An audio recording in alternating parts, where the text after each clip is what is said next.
오늘의 말씀으로 사소한 타협의 결과라는 제목으로 사사기 세 번째 시간 함께 말씀 나누도록 하겠습니다. 여러분 어릴 때 놀이기구 다 타보셨죠? 놀이기구. 저도 이제 휴가 때 이제 아이들하고 놀이기구 탔다가 제가 죽을 뻔했습니다. 바이킹 한번 탔는데 아주 멀미가 나가지고 제가 그거 한번 타고 그냥 누워가지고 그러기 상태가 된 적이 있는데요. 이런 재미있는 질문이 있더라고요. 왜 사람들은 놀이기구를 탈까라고 하는 질문이 있습니다. 왜 사람들은 놀이기구를 탈까? 막 타고 나면 내가 다시는 저거 안 타야지. 막 고생을 정말 많이 하는데, 근데 조금 지나면 또 놀이기구 타는 거 보면 좀 타고 싶잖아요. 사람들은 왜 놀이기구를 탈까? 이렇게 질문을 했는데 그 답이 뭐냐 하면 모험의 욕구가 있답니다. 사람들은 모험하고 싶은. 그러니까 이제 사람은 이제 안전이 보장된 상태에서는 늘 위험을 경험하고 싶어 한답니다. 그리고 우리가 놀이기구 타면 이렇게 안전하다라는 것을 인지하잖아요. 만약에 저거 타다가 죽을 수 있다 생각하면 안 타죠. 절대로 안 타죠.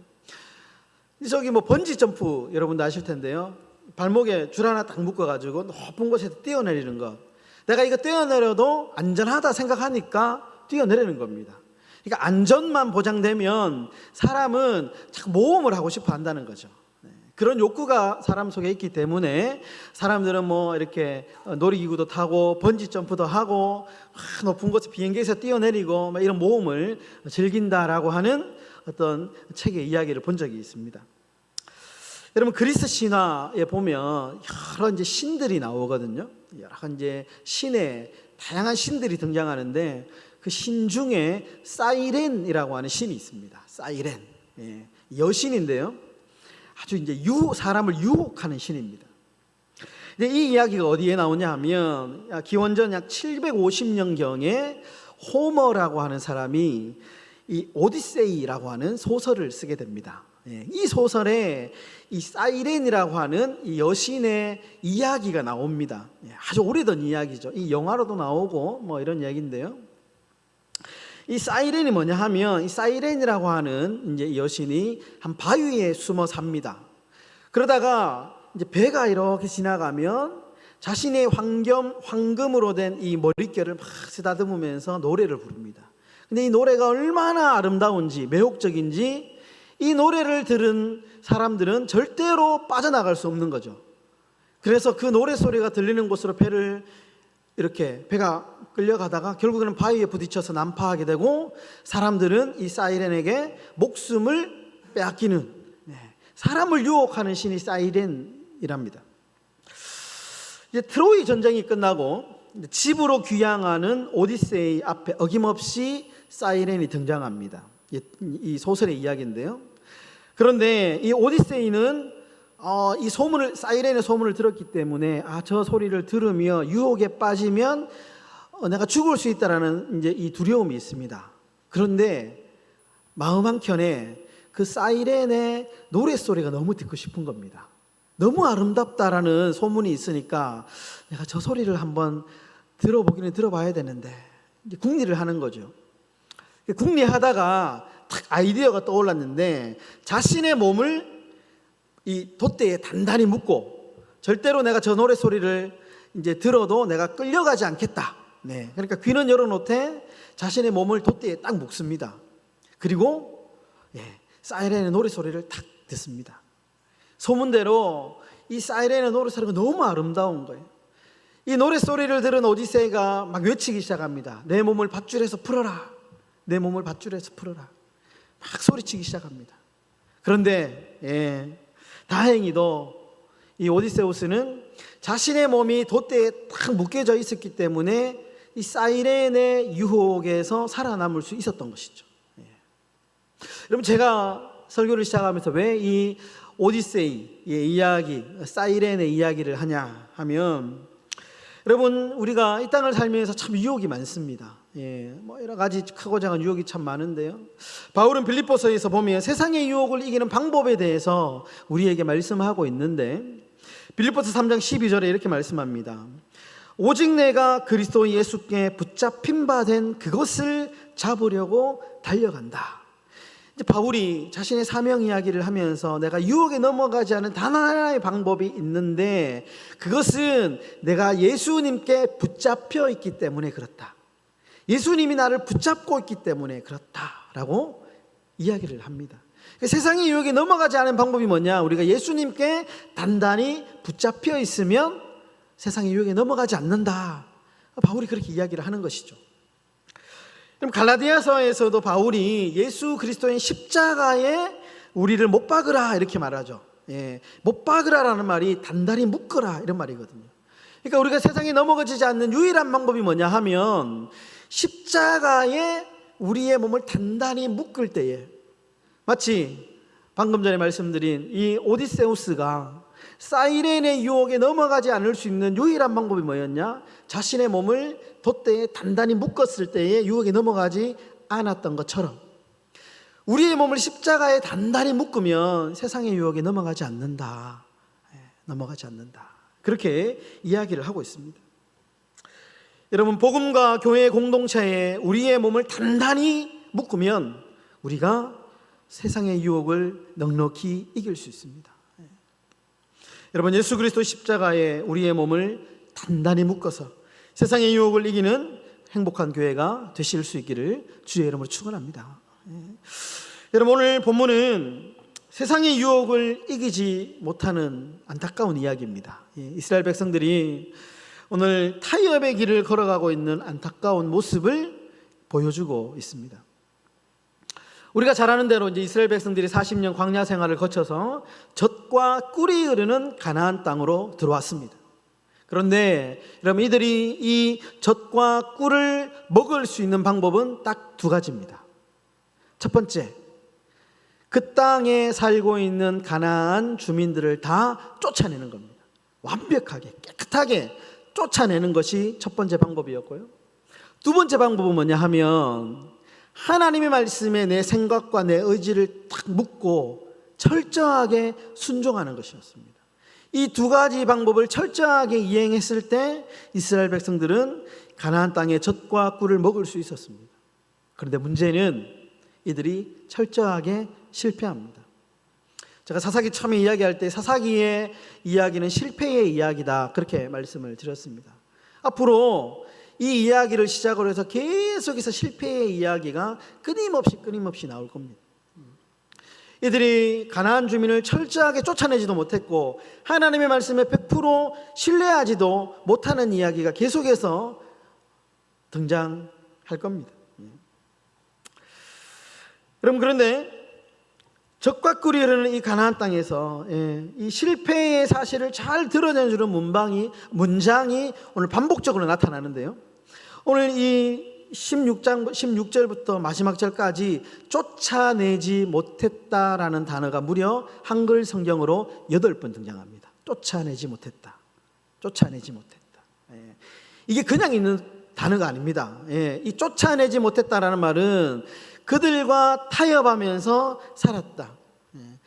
그들과 적당히 타협하면서 실패의 역사가 이제 시작된다라고 하는 이 사사기 저자의 참 의도 있는 표현입니다. 쫓아내지 못했다.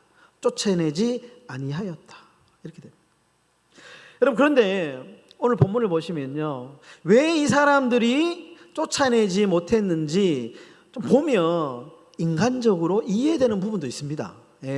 우리가 언뜻 이 부분 보면 왜 하나님의 말씀에 순종하지 못했냐 이렇게 좀 비난할 수도 있는데, 그 당시의 상황을 보면, 역사적인 사료를 보면 왜 이 사람들이 가나안 사람들을 쫓아내지 못했는지 우리가 좀 이해할 수 있다는 겁니다. 오늘 본문에 이제 27절부터 나오는 지명들이 쫙 나오는데요, 이 지명들이 예사로운 지명들이 아닙니다. 이스라엘 백성들이 정복하러 갔는데 다 쫓아내지 못하고 남겨둔 지역인데요, 뭐 베스안, 뭐 다낙, 돌, 이블르암, 무깃도, 악십, 아빅, 르홈, 게셀 같은 지명들이 27절부터 막 쭉 나오거든요. 근데 이 지역이 어떤 지역이냐 하면 역사적으로 아주 정복하기 어려운 지역입니다. 아주 전략적인 요새였고요, 군사력이 탄탄한 지역이었기 때문에 수많은 외세의 침략에도 정말 어렵게 이 지역이 이렇게 정복되었던 그런 지역입니다. 역사적으로 보면 1450년경에 애굽, 이집트가 이 지역을 이제 정복하려고 이 길로 이제 통과를 하려고 이 지역을 점령하는데 몇 번이고 실패합니다. 그때 왕이 투트모스 3세였거든요. 투트모스 3세가 이 지역을 정복하려고 몇 번, 처음에 한 번에 정복하지 못합니다. 그만큼 정복이 어려운 지역이었습니다. 1303년에도 보면 이집트에서 세티 1세라고 하는 왕이 이 지역을 정복하려고 했는데 실패합니다. 그 당시에 이 이집트, 애굽의 군사력이 막강했거든요. 그런데 이 자그마한 지역들을 점령하는데 실패합니다. 역사적인 사료도 보면 그 당시에 얼마나 전투가 치열했는지 나옵니다. 이곳들이 그러니까 세계 무역로와 군사의 요충지가 만나는 지역이었기 때문에 아주 정복이 매우 어려운 지역이었다라는 것입니다. 근데 여러분 보십시오. 이스라엘 백성들에게 무기가 없습니다. 이스라엘 백성들에게는 철기 문화가 없었기 때문에 철로 만든 칼이 없었거든요. 몽둥이, 나무로 만든 괭이 이런 것들로 전투를 해야 했습니다. 반면에 가나안 지역에는 철기 문화가 있었죠. 오늘 본문에도 그들에게는 철이 있었습니다. 그러니까 이 사람들은 칼로 싸우고 있고 이스라엘 백성들은 나무 몽둥이로 싸우고 있으니까 이게 전쟁이 안 되죠. 안 됩니다. 그러니까 이 사람들이 하다가 결국에는 다 쫓아내지 못하니까 전략을 바꾼 겁니다. 이 사람들하고 공존해야 되겠다. 이제 몇 명 안 남았으니까 힘없으니까 적당히 노예로 부리면서 내가 살아야 되겠다. 이런 전략적인 수정이 있게 된 것이죠. 그래서 이 사람들이 쫓아내지 못한 겁니다. 여러분 이런 상황을 보면 이스라엘 백성들이 선택했던 이 선택이 이해가 됩니다. 그래서 그랬구나. 여러분 그런데 그럼에도 불구하고 하나님의 요구는 아주 준엄했습니다.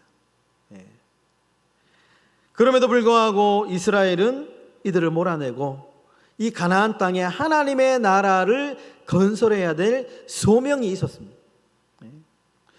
오직 여호와 하나님만 신뢰하며 살아갈 수 있는 그런 소명을 받은 민족이 바로 이스라엘 민족이었기 때문에 아무리 상황이 어렵고 힘들어도 하나님의 말씀대로 이 이스라엘 백성들을 철저하게 쫓아내야 될 의무가 있었다라는 것입니다. 여러분 이 준엄한 명령은 여전히 오늘날 저와 여러분들에게도 유효합니다. 우리 하나님은 오직 여호와 하나님만 신뢰하며 살아라 우리에게 그렇게 말씀합니다. 상황이 아무리 어렵고 힘들어도 복음의 돛대에 우리의 몸을 단단히 묶고 세상의 유혹을 이기며 살아라.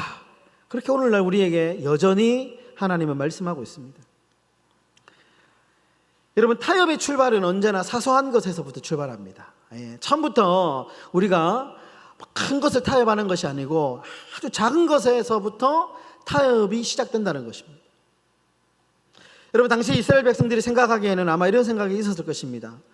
이제 저 전투력을 상실한 사람 몇 명 남겨둔다고 해서 우리가 큰 문제가 있겠나.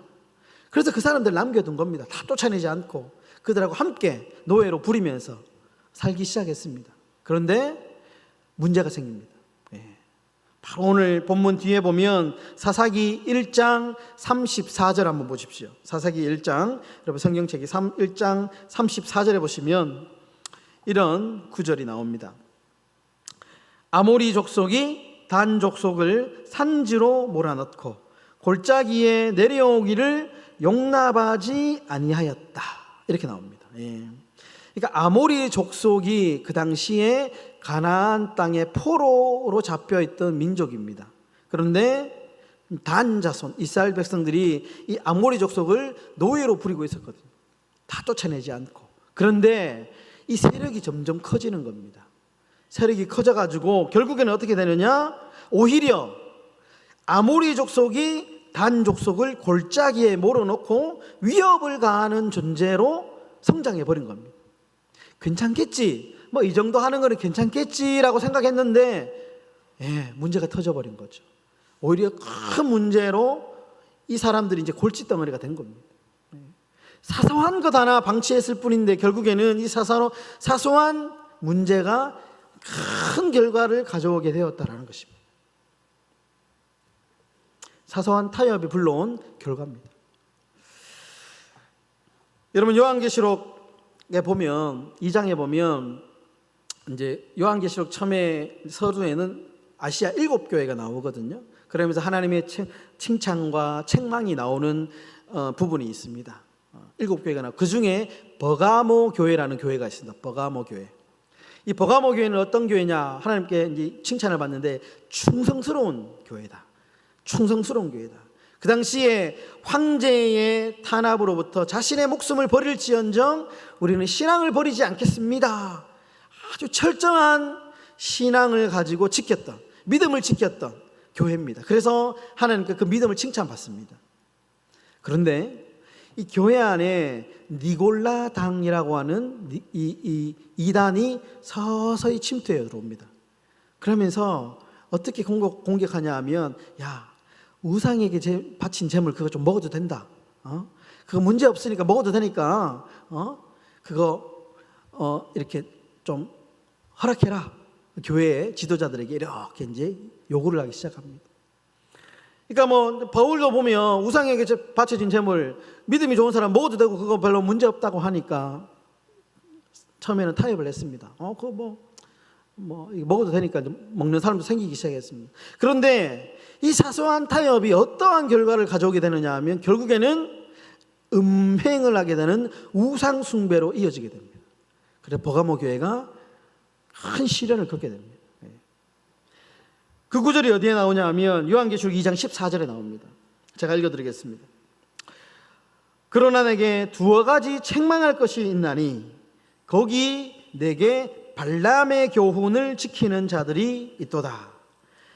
발람이 발락을 가르쳐 이스라엘 자손 앞에 걸림돌을 놓아 우상의 제물을 먹게 하였고 또 행음하게 하였느니라. 여러분, 구약에 보면 이 발람이라고 하는 이 거짓 선지자가 이스라엘 백성들을 꼬드겨 가지고 우상에게 이제 제사를 지내면서 이 행음을 하게 했던 장면이 나오는데요. 그 이야기를 하면서 이 버가모 교회가 그런 안타까운 일들이 벌어졌다라고 하나님께 책망을 받습니다. 결국에는 사사로운 것, 작은 것 하나 허용했을 뿐인데 나중에는 엄청난 결과를 가지고 오게 되었다. 심지어 이 사람들은 황제에게 내가 절하지 않겠습니다 라고 목숨도 내가 버릴지언정 믿음을 지키겠습니다 이렇게 호언장담했던 교회인데 이 작은 것, 티끌 하나 지키지 못해가지고 무너지게 되었다라는 겁니다. 여러분, 제가 이제 이 말씀 준비하면서 우리 한번 적용을 한번 해보자라는 생각을 해봤습니다. 이 말씀, 우리 교회가 좀 사소한 타협하지 말아야 될 사소한 것이 무엇인가 한번 생각을 해봤는데요. 두 가지가 생각이 났습니다. 첫 번째는 예배다. 예배는 타협의 대상이 아니다라는 생각을 해보게 되었습니다. 왜 그러냐 하면 여러분, 우리가 이제 몸에도 보면 사람이 다 뇌신경이 다 이렇게 연결이 되어 있잖아요. 그러니까 이제 뭔가 통증을 탁 때리면 통증을 느끼는 게 다 신경이 있으니까 신경이 다 연결되어 있기 때문에 그 통증을 느끼는 건데 이 신경이 무뎌지거나 딱 끊어지면 어떻게 됩니까? 통증을 못 느끼죠. 통증은 무뎌지죠. 여러분, 우리가 신앙의 세계와 우리가 육의 세계가 있는데요. 이것을 연결하는 수많은 연결고리들이 있습니다. 예배도 그 안에 포함되고 우리가 뭐 말씀을 읽는 것, 뭐 심지어 집에서 신앙의 뭐 어떤 CTS 같은 뭐 그런 영상을 보는 것, 이런 것들이 다 우리가 어떤 우리의 신앙을 지키고 다듬어 가는 데에 다 연결이 되어 있는 거잖아요. 성경을 읽으면서 우리의 믿음이 자라고 하나님을 만나고 또 막 유튜브나 어떤 TV에 나오는 그런 프로그램을 설교를 들으면서 믿음을 또 이렇게 다지기도 하잖아요. 그런데 예배도 그렇다는 겁니다.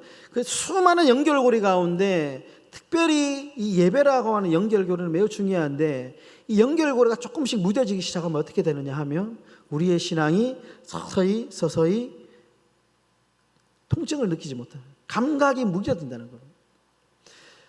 그러니까 우리가 주일날 예배, 수요 예배, 여러분 생각해 보십시오. 주일 예배, 수요 예배, 새벽 예배가 있는데요. 이 예배를 나름대로 그래도 열심히 지키는 사람들을 보면 그래도 어떻게든 하루의 시작을 어떻게든 이제 말씀으로 시작하려고 몸부림치는 거거든요. 계속 이 연결이 무뎌지지 않기 위해서 끊임없이 갈고 닦는 거거든요. 근데 이 예배가 조금씩 타협이 시작되고 조금씩 예배 한 번, 두 번 이렇게 하다가 보면 우리의 영적인 감각이 무뎌지기 시작한다는 겁니다. 그래서 예배는 타협의 대상이 아니다. 타협의 대상이 아니다. 여러분, 가을인데요. 이제 찬바람도 불고 예배드리기 딱 좋은 계절입니다. 우리 이제 수요 예배도 있는데요. 점점 사람이 줄고 있어요. 오십시오. 우리 충직분들, 집 가까우신 분들, 그 시간에 특별히 스케줄 없는 분들, 이제 이 가을에 예배드리러 오십시오. 우리 예배 길게도 안 합니다. 정말 핵심적으로 제가 딱 이 예배를 드리기 위해서 짧게 하지만 그 안에 말씀 준비해가지고 여러분 수요 예배 주중 예배입니다. 그러면 우리가 또 어떤 영적인 세포가 살아나지 않겠습니까? 하나님과의 관계가 조금 이렇게 3일 좀 멀어지려고 했던 것들이 다 이렇게 다시 살아나지 않겠습니까? 예배는 회복해야 됩니다.